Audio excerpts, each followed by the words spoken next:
తెలంగాణ రాష్ట్రంలో హైదరాబాద్ తర్వాత అతిపెద్ద నగరం అయినటువంటి వరంగల్ నగరంలో రాజకీయ రగడ రోజు రోజు పెరుగుతుంది. చర్చించేందుకు మనతోటి ఎన్ఎస్ఆర్ న్యూస్కి వచ్చినటువంటి Congress party greater Warangal working president Rajanath Srihar మనతో ఉన్నారు.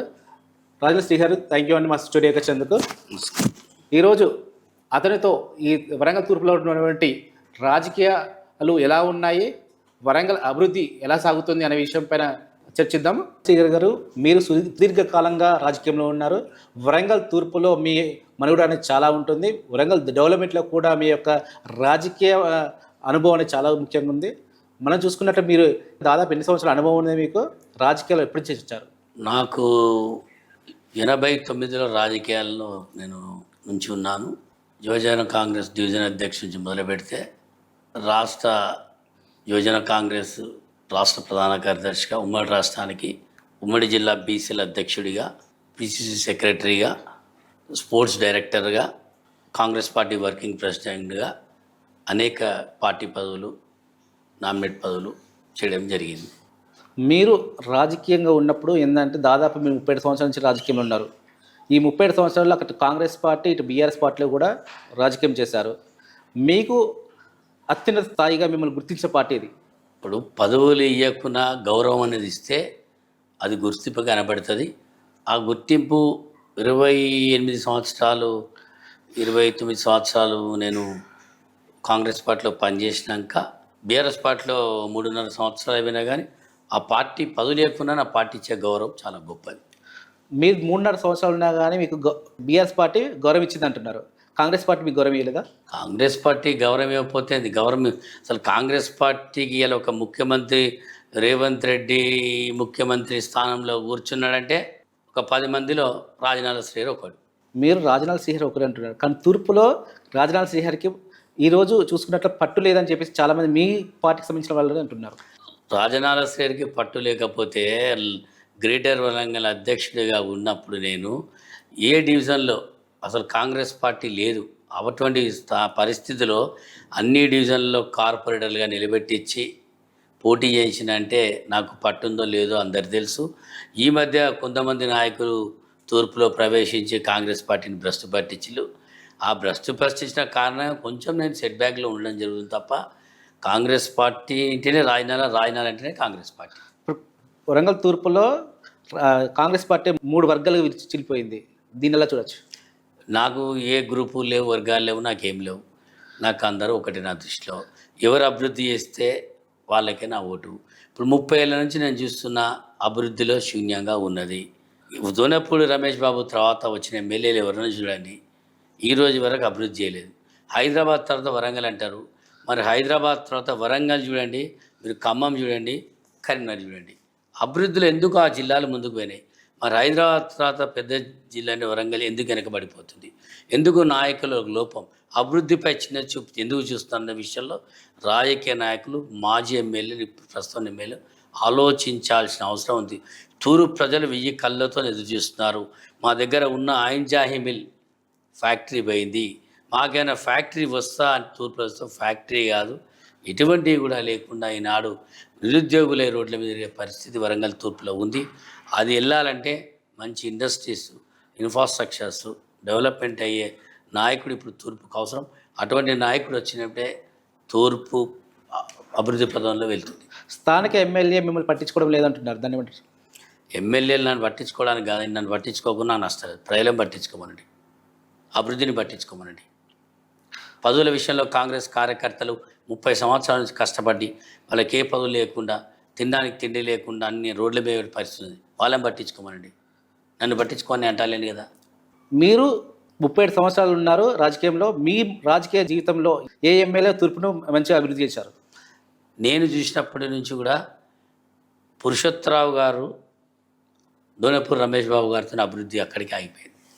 దాని తర్వాత అభివృద్ధి అనేది శూన్యం. ఈ రోజు వరకు కూడా అభివృద్ధి చెందలేదు. మీరు అంటున్న అభివృద్ధి చెందలేదని. ప్రస్తుతం మీరు గతంలో చూసినప్పుడు కాంగ్రెస్ పార్టీలో ఉన్నారు, తర్వాత బీఆర్ఎస్ పార్టీకి వచ్చారు, ఇప్పుడు కాంగ్రెస్ పార్టీలో ఉన్నారు. ఏ కాంగ్రెస్ పార్టీ మీకు అభివృద్ధి చేయలేదంటారా? నేను ఒకటే చెప్తున్నా, ఏ పార్టీ అభివృద్ధి చేయలేను. మీరు బీఆర్ఎస్ పార్టీ చేయలేదు. బీఆర్ఎస్ పార్టీలో నరేందర్ 3 సంవత్సరాలు మేయర్గా ఉండి, 5 సంవత్సరాలు ఎమ్మెల్యేగా ఉండి, 8 సంవత్సరాలు సర్వనాశనం పట్టించింది ఇక్కడ తూర్పును. స్మార్ట్ సిటీ వర్క్స్ 350 కోట్ల స్మార్ట్ సిటీ వర్క్స్ ఎందుకు రిటర్న్ అయినాయి?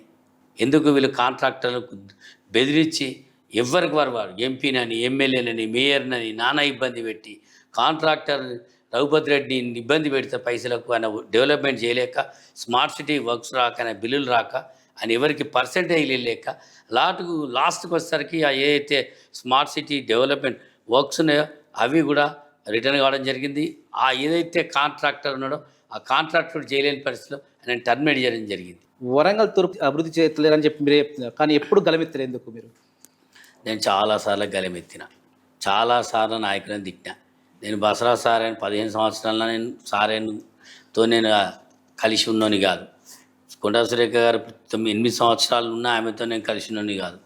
నరేంద్ర 5 సార్లు ఎమ్మెల్యే ఆయనతో కలిసి ఉన్నోని కాదు. నాకు ఎవరు అభివృద్ధి చేస్తే వాళ్ళే నాయకుడు. ఇప్పుడు నేను ఎందుకు అంత స్పెషల్గా పురుషోత్తరావు గారిని దోనపు రమేష్ బాబు గారిని వారు అభివృద్ధి చేసి ఎందుకంటాను, ఇప్పుడు ఎందుకు జరుగుతాలేదంటున్నా.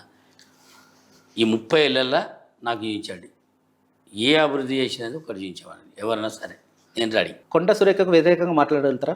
ఒకటి, కొండా సురేఖ గతంలో కొండా మురళి కొండా సురేఖల మీద వ్యతిరేక మాట్లాడిన ఏకైక వ్యక్తి నేను. నాకు ఒకటే, నేను ఇప్పుడు వాళ్ళను వ్యతిరేకంగా మాట్లాడిన రోజులనే సందర్భాలున్నాయి. ఇప్పుడు నేను వ్యతిరేకంగా మాట్లాడాల్సిన అవసరం కాదు. అభివృద్ధి చేస్తే సంతోషం, అభివృద్ధి చేస్తే దాన్ని మించిన అదృష్టం ఏం లేదు. వ్యతిరేకాలతో దోషించి మీడియాల ముంగడ నేను మాట్లాడి ఎన్నో సందర్భాలు మాట్లాడి నాకు మాటల్లోనే వద్దు. నాకు అభివృద్ధి కావాలి, తూర్పు ముందు బాటలో ఉండాలి. మీరు నిత్యం కాంగ్రెస్ పార్టీకి వ్యతిరేకంగా మాట్లాడుతున్నారు, కానీ కాంగ్రెస్ పార్టీ మీపై ఎందుకు యాక్షన్ తీసుకోవట్లేదు? కాంగ్రెస్ పార్టీ వ్యతిరేకంగా మాట్లాడగాదు. రాజనాల శ్రీయర్ అంటే నిప్పు, నిజాన్ని నిర్భయంగా మాట్లాడే దమ్ము సత్తా ఉన్న వ్యక్తి నేను ఉన్నది ఉన్నట్టు అంటే అది ఏ పార్టీ కానీ ఆ ముఖ్యమంత్రి ఎవరు కానీ నాకు దగ్గర రేవంత్ రెడ్డి అయినప్పటికీ నేను తప్పే అంట. నన్ను ఎందుకు సస్పెండ్ చేస్తారు? నేనేం తప్పు మాట్లాడినా? నేను ఏమైనా కమిషన్లు తీసుకున్నా? ఎవరి దగ్గర రోడ్ల దగ్గర కాంట్రాక్టుల దగ్గర నేను ఎవరి దగ్గర కబ్జాలు చేసినా? నేను నిజం చెప్తున్నా. దమ్ముంటే నా మీద యాక్షన్ తీసుకోమనండి. యాక్షన్ ఎవరు? కోమటిరెడ్డి వెంకటరెడ్డి మీద తీసుకుంటారా? రాజగోపాల్ మీద తీసుకుంటారా? లేకపోతే దానం నాగేందర్ మీద తీసుకుంటారా? పోచారం శ్రీనివాసరెడ్డి మీద తీసుకుంటారా? లేకపోతే ప్రేమ్ సాగర్ మీద తీసుకుంటారా? ఏ ఎమ్మెల్యేల మీద తీసుకోండి. ఇంతవరకు ఒక ఎమ్మెల్యేకి షోకాజ్ నోటీసులు ఇవ్వలేని పరిస్థితి. నాకేమి ఇస్తారండి వాళ్ళు షోకాజ్ నోటీసులు? నన్ను ఎందుకు పార్టీ సస్పెండ్ చేస్తుంది? వరంగల్ తూర్పు అభివృద్ధిలో శూన్యం అని మీరు అంటున్నారు, వాస్తవం కదా? నేనే చెప్తున్నా. 30 సంవత్సరాలు అభివృద్ధి చెందితే ఒక ఫ్యాక్టరీ, ఒక ఇండస్ట్రీస్ ఏదో ఒకటి ఉండాలి కదా. ఏం లేదు, ఏం చేస్తాం ఇక్కడ? రాబోయే కాలంలో బీఆర్ఎస్ పార్టీ అధికారంలోకి వస్తుందా, కాంగ్రెస్ పార్టీ అధికారంలోకి వస్తుందా? ఇప్పుడున్న ప్రస్తుతం ఉన్న గవర్నమెంట్ పరిస్థితి చూస్తే కాంగ్రెస్ అధికారంలో రావడానికి ఛాన్సెస్ తక్కువగా ఉన్నాయి. ఒకటి, గ్రూపు తగాదాలు, పార్టీ వాళ్ళు విమర్శించుకోవడం, కేంద్రం కంట్రోల్ లేకుండా రాష్ట్రం ఎవరి తోచిన దారిలో వాళ్ళు వెళ్ళడం, అది ప్రజలకు కాంగ్రెస్ మీద విరక్తి చెందే పరిస్థితి తేవడం వల్ల మళ్ళీ ప్రభుత్వం రావాలంటే ఇబ్బందిగా ఉందని ప్రజలు అనుకున్న విషయం, సర్వేలు చెప్తున్న విషయం. అది టీఆర్ఎస్కే ప్లస్ అవకాశాలు ఉన్నాయి కనుక నేను ఇప్పటికైనా మరి ఆ అవకాశాలు ముందుకు రావద్దు అంటే ఐక్యంగా పనిచేసి ఏదైతే మనం ప్రజలకు ఇచ్చిన వాగ్దానం అవన్నీ నెరవేరిస్తే మళ్ళీ అధికారంలో కాంగ్రెస్ వస్తుంది తప్ప ఈ కుమ్ములాటలు పట్టుకొని ఎక్కడోడో లెటర్ సిఫార్సు చేస్తే ఏపీఓడు ఇక్కడ తెలంగాణ చైర్మన్ పదవులు ఇచ్చి నిజమైన కాంగ్రెస్ కార్యకర్తలను బుడగొట్టుకొని నిజమైన కాంగ్రెస్ నాయకులను బుడగొట్టుకుంటే మాత్రం అధికారంలో రాదు. మళ్ళీ కష్టపడ్డోడికి పదవులు ఇచ్చి నిజమైన కాంగ్రెస్ వాదులకు పీఠం ఇచ్చినప్పుడే అధికారంలోకి వస్తుంది. మామ్నూర్ ఎయిర్పోర్ట్ ఏర్పడడానికి జోపం జరుగుతుంది ఎందుకంటారు? ఇప్పుడు మామ్నూర్ ఎయిర్పోర్ట్ నేను ఒకటే చెప్తాను, దయచేసి మామ్నూర్ ఎయిర్పోర్ట్ అనేది రీఓపెన్ అనాలి, నాట్ ఓపెన్. ఓపెనింగ్ ఎప్పుడు అయిపోయింది. రీఓపెన్ 1930స్లో ఉస్మాన్ అలీ ఖాన్ అప్పుడు మామ్నూర్ ఎయిర్పోర్ట్ని అక్కడ ఇనాగ్రేషన్ చేయడం జరిగింది. అప్పుడు ఎందుకంటే ముందు దృష్టితోని 3వ ప్రపంచ యుద్ధం వచ్చినప్పుడు తప్పనిసరిగా ఒక ఎయిర్పోర్ట్ ఉండాలనే ఉద్దేశంగా ఫస్ట్ ఎయిర్పోర్ట్ మన అప్పుడు ఉన్న దాంట్లో ఫస్ట్ ఎయిర్పోర్ట్ మామ్నూర్లో ఉంది. అప్పుడు హైదరాబాద్లో కూడా ఎయిర్పోర్ట్ లేవు. అటువంటిది దాని తర్వాత ఆంధ్ర నాయకులు పాలించిన, తెలంగాణ నాయకులు సీఎంలు అయినా ఎవరైనా కానీ అభివృద్ధి విషయంలో ఎయిర్పోర్ట్ వరంగల్ విషయంలో కానీ తెలంగాణ ఎయిర్పోర్ట్ల విషయంలో కూడా మన కేంద్రంలో ఉన్న నాయకులు కానీ రాష్ట్రం నుంచి ఉన్న నాయకులు కానీ ఎంపీలు కానీ విఫలమైళ్ళు. ఏ నాయకుడు ఒక ఎయిర్పోర్ట్ తేవడానికి ధైర్యం చాలేదు, ఒక ఎయిర్పోర్ట్ తీయలేకపోయిళ్ళు. ఇవాళ ఆంధ్రాలో చూసుకుంటే 7 ఎయిర్పోర్ట్లు ఉన్నాయి. Gannavaram airport, Rajahmundry airport, Kadapa airport, Kurnool airport, Visakhapatnam airport, plus ఇప్పుడు కొత్తగా భోగాపురం ఎయిర్పోర్టు, రేణిగుంట ఎయిర్పోర్టు. ఇన్ని ఎయిర్పోర్ట్లు ఉన్నాయి. అందులో 3 international airport, Tirupati international, Visakhapatnam international, Gannavaram Vijayawada international ఎయిర్పోర్ట్లే. మళ్ళీ అదే కాక వాళ్లకు 4 ప్రైవేట్ ఎయిర్పోర్ట్స్ పర్సనల్గా ఉన్నాయి. కుప్పం, చిత్తూరు, నెల్లూరులో సత్యసాయి, వాళ్ళకి ఎయిర్పోర్ట్లు అక్కడ ఉన్నాయి. కనీసం ప్రైవేట్ ఎయిర్పోర్ట్లు కూడా ఇక్కడ ఏర్పాటు చేసుకోలేని పరిస్థితి తెలంగాణలో. నేను చిన్నప్పటి నుంచి ఉంటున్న ఎయిర్పోర్ట్ ఇయ్యాడి వరకు ఎయిర్పోర్ట్ కాలే. అదే భోగాపురంలో 3 సంవత్సరాల వాళ్ళు ఎయిర్పోర్ట్ శాంక్షన్ చేసుకొని కన్స్ట్రక్షన్ చేసుకొని ఇనాగ్రేషన్ చేయించుకోవడం జరిగింది. అంటే తెలంగాణ నాయకులు ఎంత వెనుక పడి ఉన్నారు చూడండి. శ్రద్ధ లేదు వాళ్ళకు, ఒక పట్టుదల లేదు. తెలంగాణలో మన ఎయిర్పోర్ట్ పెట్టాలి, 2 ఎయిర్పోర్ట్లు అని. ఇక్కడ 750 ఎకరాలు ఉన్న మామ్నూరు స్థలానికి ఇంటర్నేషనల్ ఎయిర్పోర్ట్ ఎట్లా అవకాశం? 3000 ఎకరాలు ఉండాలి ఒక ఇంటర్నేషనల్ ఎయిర్పోర్ట్ కావాలంటే. 750 ఎకరాల దానికి ఎట్లా ఇస్తారు? అది సబ్ ఎయిర్పోర్ట్. ప్రజలను మిస్యూజ్ చేయకండి. ఆల్రెడీ ఎయిర్పోర్ట్ రీఓపెన్ అనాలి దాన్ని. దాన్ని పెట్టుకొని రియల్ ఎస్టేట్ ల్యాండ్ మాఫియాలు వాళ్ళు పబ్బం గడుపుకోవడానికి కొంతమంది ఎమ్మెల్యేలు ఎంపీల ద్వారా కొత్త ఎయిర్పోర్ట్ వస్తుంది, ఇంటర్నేషనల్ ఎయిర్పోర్ట్ వస్తుంది, ఇక్కడ హబ్బులు పడతారు, తప్పుదారి పట్టిస్తున్నారు. ప్రజలను తప్పుదారి పట్టేయకండి. అది ఆల్రెడీ మామ్నూర్ ఎయిర్పోర్ట్ అనేది ఉన్నది. మళ్ళీ రీఓపెన్ అని ఒక మాత్రమే అనాలి తప్ప ఓపెన్ అనేది అయ్యేదని నేను చెప్తున్నాను. తెలంగాణలో రాజకీయ నాయకుల భద్రత తొలగింపుపై మీ అభిప్రాయం ఏంటి? ఇప్పుడు తెలంగాణలో భద్రత ఎందుకు తొలగించారు అంటే నక్సలైట్లు అనేటివారు లేరు, నక్సలిజం అనేది లేదు, దానికే భద్రత తొలగించారు. ఓకే, మంచిది. భద్రత తొలగిస్తే గన్మెన్లు అన్ని హెడ్ క్వార్టర్స్లో వందలాది మంది ఖాళీగా కూర్చుంటున్నారు. చాలా మెన్ ఉంది. ఒక పక్కన ప్రభుత్వం గన్మెన్లను తొలగించింది. అధికార పార్టీ కానీ అపోజిషన్ పార్టీ కానీ లేకపోతే ఇంకా ఏ పార్టీ కానీ ఎవరిదైనా ప్రాణమే, ఎవరికైనా థ్రెట్ ఉంటుంది. రూలింగ్ పార్టీలకే థ్రెట్. ఎక్స్ఎమ్మెల్యేలకు రూలింగ్ పార్టీ ఉన్న వాళ్ళకు 2+2 ఉంటారు, ఎక్స్ మినిస్టర్లు రూలింగ్ పార్టీ ఉన్న వాళ్ళకి 2+2 ఉంటారు. అసలు ఏం పదవులు లేనోనికి 4+4 5+5 ఉంటుంది. రేవంత్ రెడ్డి బంధువులకే ఉంటాయి గన్మెన్లు 4+4 3+2 2+2. ఇది ఎక్కడ న్యాయం? అందరికీ న్యాయం చూడండి. ఇప్పుడు 14 సంవత్సరాలు నాకు గన్మెన్లు ఉన్నారు, నాకు గన్మెన్లను తొలగించిండు. ఇవాళ సరే నాది పోనండి. ఇప్పుడు అపోజిషన్లో ఉన్న వాళ్ళకు కూడా ఎక్స్ మినిస్టర్లకు కానీ ఎక్స్ఎమ్మెల్యేలకు కానీ భద్రత ఎందుకు తొలగించింది? భద్రత ఇవ్వాల్సిందే. ఒక భద్రత అనేది థ్రెట్ అనేది నక్సల్తోనే థ్రెట్ కాదు. రాజకీయ పగలు ఉంటాయి, రాజకీయ కక్ష సాధింపులు ఉంటాయి, వాటి దృష్టిలో పెట్టుకొని ఇవ్వాలి. మళ్ళీ అదేగాక కొంతమంది మరి ఈరోజు భద్రత తొలగించిన కొత్త లైసెన్స్ వెపన్ అప్లై చేసుకుంటారు. ఈయాడి వరకు 3 సంవత్సరాల నుంచి ఒక కొత్త లైసెన్స్ వెపన్ ఇస్తలేరు. ఎందుకు ఇస్తలేరు కొత్త వెపన్ లైసెన్స్? ప్రభుత్వాన్ని నేను అడుగుతున్నా. నేను కాంగ్రెస్ ప్రభుత్వం అండి, కాంగ్రెస్ ప్రభుత్వాన్ని అడగాల్సిన పరిస్థితి వస్తుందంటే నన్ను చాలామంది ఫోన్ చేసి ఏంది మీ ప్రభుత్వంలో ఈ పరిస్థితి ఉంటుంది. సరే కనీసం రెన్యువల్స్ ఎందుకు చేయడం లేదు? 2 సంవత్సరాలు దాటిపోయింది, వారికి వెపన్ రెన్యువల్ చేయడం. అటువంటిప్పుడు వెపన్లు ఎందుకు ఇచ్చినాము? వాళ్ళకి ఎందుకు రెన్యువల్ చేయలేదు? గన్ కల్చర్ వాళ్ళు, గన్ కల్చర్ అనేది ఎవరైతే మిస్యూజ్ చేస్తారో వాళ్ళ మీద యాక్షన్ తీసుకోండి.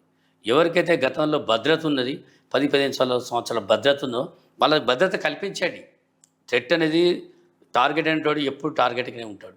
నక్సల్స్ మాత్రం నక్సల్లు లేకున్నా రౌడీలు ఉంటారు, ఫ్యాక్షనిస్టులు ఉంటారు, గుండాలు ఉంటారు. ఇక్కడ అందరూ హైదరాబాద్లో ప్రతి ఒక్క రౌడీ, ప్రతి ఒక్క ఫ్యాక్షనిస్టు, ప్రతి వాడు అక్కడ బతుకుతున్నాడు. మనం వరంగల్లో ఉన్నాం కదా, దృష్టిలో పెట్టుకొని వెంటనే ప్రతి ఒక్కరికి భద్రత కల్పించాలని కాంగ్రెస్ పార్టీ కోరుతున్నాను. Okay, Hyderabad, Khammam, Warangal greater elections, అందులో కాంగ్రెస్ పార్టీ ఎలాంటి వ్యూహంతో ముందుకెళ్తుంది? ప్రస్తుతానికి ఇప్పుడు మాకున్న రిపోర్ట్స్ ప్రకారం, ఇంటెలిజెన్స్ రిపోర్ట్ ప్రకారం, సర్వేల ప్రకారం కాంగ్రెస్ పార్టీ కొంచెం వెనుకంజలో ఉండడం వల్ల వాటి విషయంలో కొంచెం ఆలోచించాల్సిన పరిస్థితి వచ్చింది. హైదరాబాద్లో 3 గ్రేటర్లో ఇవాళ పరిస్థితి ఎలక్షన్స్ పెడితే బీఆర్ఎస్ 1, బీజేపీ 1, ఎంఐఎం కాంగ్రెస్తోని ఒకటి బేదట్టుంది. వరంగల్ బీఆర్ఎస్కు వచ్చే అవకాశాలు ఉన్నాయి. ఖమ్మం కాంగ్రెస్కు వచ్చే అవకాశాలు ఉన్నాయి. వీటన్ని దృష్టిలో పెట్టుకొని ఎలక్షన్స్ కొంచెం పెండింగ్ పెట్టాల్సిన పరిస్థితి వచ్చింది. మళ్ళీ పథకాలు ఏవైతే ఉన్నాయో ప్రజలకు చేకూర్చి ఏదైతే పదవులు ఉన్నాయో నిజమైన కాంగ్రెస్ నాయకులకు ఇచ్చి ప్రతి ఒక్కడు హ్యాపీగా ఉండే విధంగా చూసినప్పుడు ఎలక్షన్లకు పోతే తప్పకుండా కాంగ్రెస్ మళ్ళీ అధికారంలోకి వస్తుంది. తప్ప ఇచ్చిన వాగ్దానాలు నెరవేర్చకుండా కాంగ్రెస్ నిజమైన కార్యకర్తలను పట్టించుకోకుండా అనుభవమైన కాంగ్రెస్లో నాయకులకు పదవులు లేకపోతే మాత్రం కాంగ్రెస్ రాబోయే రోజులు గడ్డుకాలం. మీరు కాంగ్రెస్ వ్యతిరేకంగా చెప్తున్నారు, కానీ ఎప్పుడు కూడా మేము యాక్షన్ తీసుకోలేదు. మీరు చెప్పారు కాంగ్రెస్ మా పైన యాక్షన్ తీసుకున్న రైట్స్ లేవని చెప్పేసి మాట్లాడుతున్నారు. దీన్ని ఎలా చూడొచ్చు? ఇప్పుడు యాక్షన్ ఏం తీసుకుంటారు? నేను కబ్జాలు చేస్తే నా మీద యాక్షన్ తీసుకుంటారు. నేను పార్టీ మంచిగా ఉండాలని చెప్తాను, పార్టీ బాగుపడాలని చెప్తాను. అందరూ 4 గోడల మధ్య చెప్పి నేను నలుగురు ముంగడ చెప్తాను. అంతే. ఇది ఇప్పుడు కోమటిరెడ్డి మళ్ళీ కాంగ్రెస్ ప్రభుత్వం రాదుగా, అయిపోయింది. నల్గొండ కాదు, తెలంగాణ రాదు, అయిపోయింది అన్న మీద యాక్షన్ తీసుకుంటారా? చప్పట్లు కొడతారు. వాళ్ళ కోమటిరెడ్డి పీసీసీ అధ్యక్షుడు సీఎం ఎట్లా పడతారు, యాక్షన్ తీసుకుంటారా? చప్పట్లు కొడతారు. అరే ఇలా ప్రతి ఒక్కరండి. దానం నాగేంద్రే అన్నాడు, కేటీఆర్ లాంటి ఫామ్ హౌస్ చిన్న ఆషామాషోడు కాదు, గట్టి చూపుడే చాలా తెలియగలడని. కేసీఆర్ ఉన్నాడు ఫామ్ హౌస్లో రూమ్లో కూర్చొని ఉత్తగా ఉండడు, ఒక బాంబు పేలుస్తాడు బయటకు వస్తాడు. ఎంతోమంది ఇప్పుడు జగ్గారెడ్డి అంటాడు, నేను నవంబర్లో ఏందో చూస్తా అన్నాడు. ఇప్పుడు గంతమంది ఎమ్మెల్యేలు పదవులు అనుభవించి మంత్రి పదవులు అనుభవించే వాళ్ళు వ్యతిరేకంగా డబ్బులు సంపాదించుకొని సెటిల్ అయిన వాళ్ళు పార్టీ మీద వ్యతిరేకంగా మాట్లాడితే వాళ్ళకి యాక్షన్ లేదు, కానీ నా మీద యాక్షన్ తీసుకుంటారా? మీరు పార్టీ నమ్ముకొని ఉన్నారు, మీకు రాబోయే కాలంలో మిమ్మల్ని గుర్తించేదన్నా పదవి ఇచ్చే అవకాశాలు ఉన్నాయా? నేను పదవుల గురించి పని చేయ, నాకు 10,000 నేను పార్టీని తిట్టా. నా ఈ రోజు వరకు నాకు 10,000 నేను ఎక్కడ పోయి అడగలే, ఎవరిని అడగలే, ఎవరికి నా బయట ఇవ్వలేదు. దేవుడు ఆశీర్వాదం ఉంటే నాకు ఆ పదవి వస్తే తప్ప నేను ఎవరి దగ్గర పోయి డోర్లు తీయ, ఎవరిని కాళ్ళు మొక్క, ఆ అలవాటు లేదు. అలవాటు బ్రేట్లు ఉండదు. వైట్ కాలర్ మనిషిని 37 సంవత్సరాలు ఇట్లే ఉన్నా, ఇట్లే పోతా, కానీ పదవుల గురించి నీళ్ళర్ల మొక్కే తత్వం కాదు, ఆ క్యాడర్ కాదు. ఒక పివి నరసింహరావు ప్రైమ్ మినిస్టర్, ప్రధానమంత్రి, పిఎం ఆఫీస్ నుంచి రెడ్ ఫోర్ట్కి పోయినా ఆయన కార్లా. ఎంతకన్నా అదృష్టం నాకు ఇంకేం కావాలి? వైఎస్ రాజశేఖర ముఖ్యమంత్రి ఉన్నప్పుడు సమతా భవన్ నుంచి గేట్ వరకు ఆయన కార్లో కూర్చొని అక్కడ దిగినా. ఎంతకన్నా నాకేమున్నది? మినిస్టర్ దయాకర్ రావు గారు ఉన్నప్పుడు ఆయన కార్లే ఉన్నా, పొన్నా లక్ష్మయ్య గారు ఉన్నప్పుడు ఆయనతో మంత్రితో తిరిగినా. ఇంకంతకన్నా ఎక్కువ ఉన్నది నాకు. ఉమ్మడి రాష్ట్రంకు ఉన్నప్పుడు తిరిగి నేను అది. ఇప్పుడు అంతకన్నా పదవులు ఇచ్చే పదవులు ఎమ్మెల్యే పదవులు వాళ్ళకన్నా అనుభవం ఉన్నది, వాళ్ళకన్నా ఎక్కువ చూసినోని నేను. నాకన్నా అనుభవజ్ఞులరా ఎల్లనోళ్ళు. రాబోయే ఎన్నికల్లో మీరు ఏదైనా పదవికి పోటీ చేసే అవకాశాలు ఉన్నాయా? వరంగల్ తూర్పు నియోజకవర్గం నుండి ఇయ్యాలైనా రేపనికి ఎప్పుడు కానీ పోటీ చేయడం గ్యారంటీ, అక్కడి నుంచి గెలవడం గ్యారంటీ. అదొక్కటే నా కోరిక, మిగతా ఏ కోరిక లేవు. రాబోయే కాలంలో రాజనాథ్ శ్రీహరి ఎమ్మెల్యే అవుతారని అనుకోవచ్చా? అవుతాడంటే అది దైవ నిర్ణయం, ప్రజల నిర్ణయం. నేను 5 దానికి గల్లెగిరేసే మనిషిని కాదు, ఓటుకు 5,000 ఇచ్చే మనిషిని కాదు, ఓటుకు 3,000 ఇద్దామన్నా నాకు డబ్బులు లేవు. స్వచ్ఛందంగా నిలబడ్డ రోజు, స్వచ్ఛందంగా ప్రేమతోని నేను కష్టపడతాడు, అభివృద్ధి చేస్తాడని నమ్మకం ఉన్న అదే రోజున ప్రజలు ఓటేస్తాడు, అప్పుడే నేను ఎమ్మెల్యే అవుతాను.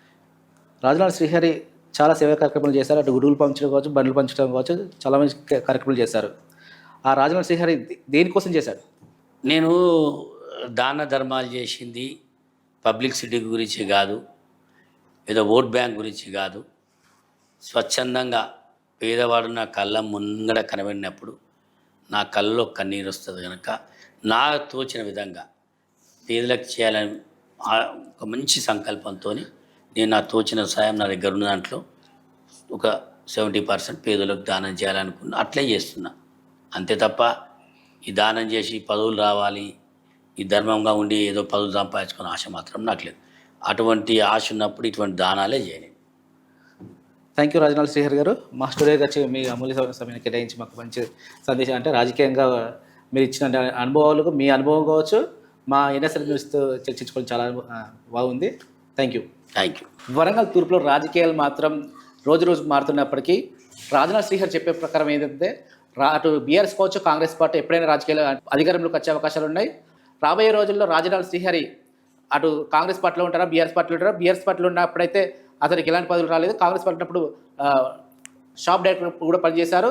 ఇప్పుడు కూడా ఏదైనా ఏ పార్టీ అయినా అతనికి ఎమ్మెల్యే సీట్ ఇస్తే మాత్రం ఎమ్మెల్యేగా గెలుస్తానని చెప్పేసి ఆశాభావం వ్యక్తం చేస్తున్నారు.